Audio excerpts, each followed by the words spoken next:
বাংলাদেশে এমনি এরকম বহু মানুষ মারা গেছে। যিনি ক্রিমিনাল তাকে ক্রিমিনালের মিউজিক ফেস করতে হবে, তাদের বিচারের আওতায় নিয়ে আসতে হবে, এইটাই আমি বিশ্বাস করি। আমি যখন কোনো প্রতিবাদ করতে যাই তখন মানুষের প্রথমত একটু সন্দেহ হয়। বেশিরভাগ গল্প যখন দালালের, তখন আমার দালাল না আমি, এইটা প্রমাণ করতে আমার এক জীবন চলে যাবে, এইটাই আমি বিশ্বাস করি। এই পর্যন্ত আমি যতগুলা মামলা করছি হাইকোর্টে, যতগুলা পাবলিক ইন্টারেস্টে কাজ করছি, কোনোটাই আমার জন্য ছিল না। কারণ হচ্ছে কি, আমি এইসব লোকের বিরুদ্ধে কথা বলতে গিয়ে এত বড় বড় শত্রু টানছি, আপনি চিন্তাই করতে পারবেন না। এইগুলা কেউ কখনো এটা অ্যাকোমোডেটই করতে পারবে না। তরুণদের মাঝে এটা ছড়াই দিতে চাই যে বেঁচে থাকার, প্রচন্ড বেঁচে থাকার লোভ কমাইতে হবে।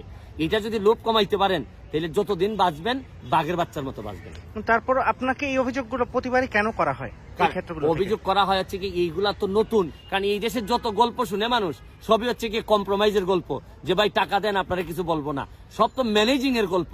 এই অসংখ্য গল্পের মধ্যে আমি যখন কোনো প্রতিবাদ করতে যাই তখন মানুষের প্রথমত একটু সন্দেহ হয়। আর আমি এমন একটা দেশে জন্মাইছি ভাই, বেশিরভাগ গল্প যখন দালালের, তখন আমার দালাল না আমি, এইটা প্রমাণ করতে আমার এক জীবন চলে যাবে। Thank you.